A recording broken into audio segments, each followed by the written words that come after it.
এই সবাই কাজ বন্ধ করে এদিকে আসো, স্যালারির সময় হয়ে গিয়েছে। সবাই সিরিয়ালে দাঁড়াও আর নিজের বেতন বুঝে নিয়ে যাও।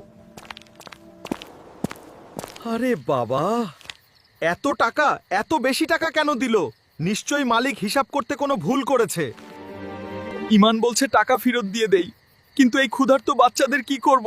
আল্লাহ, এ কি কঠিন পরীক্ষা নিচ্ছ আমার। ডার্লিং, আজ আমি এক শ্রমিকের সাথে ছোট্ট একটা গেম খেলেছি। ইচ্ছা করেই তাকে দ্বিগুণ টাকা দিয়েছি।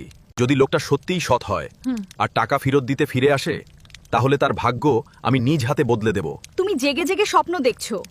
ও একটা গরিব ছোট লোক, ওই টাকা কোনোদিন তোমাকে ফেরত দেবে না। আমার এখনো ইমানদারির উপরে ভরসা আছে। ও যদি টাকা ফেরত নিয়ে আসে, তাহলে তুমি সাথে সাথে আমাকে জানাবে। কি ম্যাডাম, মালিক আমাকে ভুলে বেশি টাকা দিয়ে দিয়েছিল। এই যে টাকা ফেরত নিয়ে আসলাম। আমরা গরিব হতে পারি, কিন্তু বেঈমান না। তুমি তো সত্যিই অনেক ভালো মনের মানুষ।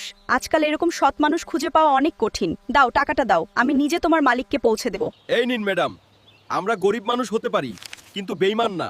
হারাম টাকা ঘরে নিয়ে ঘুমাতে পারতাম না। মালিককে বলে দিয়েন। তোর নিয়ত পরিষ্কার, কিন্তু তোর কপাল ভালো না। এই টাকা আমি রেখে দেব আর তোকে ফাঁসিয়ে দেব। বেঈমান কোথাকার! আমার টাকা মেরে দিয়ে আবার আমার সামনে এসেছিস? তোর এত বড় সাহস! চলে যা আমার সামনে থেকে এক্ষুনি। আলিক, আমি তো টাকা ফেরত দিয়েছি। আপনার স্ত্রীর হাতে দিয়ে এসেছি। সে বলেছিল আপনাকে দিয়ে দেবে। তোর এত বড় সাহস! আমার স্ত্রীর নামে খারাপ মন্তব্য করিস। আমার বাড়িতে গিয়েছিলি কেন? তুই একটা বেঈমান, নোংরা, মিথ্যাবাদী। তোকে আমি ছাড়বো না। শশা কি সত্যিই টাকা ফেরত দিয়েছিল, নাকি এটা মিথ্যার ফাঁদ? সত্যিটা কি সেটা জানতে চাইলে এখনই ফলো করে যাই। কমেন্টে লিখো পার্ট 2 আর লাইক আর শেয়ার করতে ভুলো না।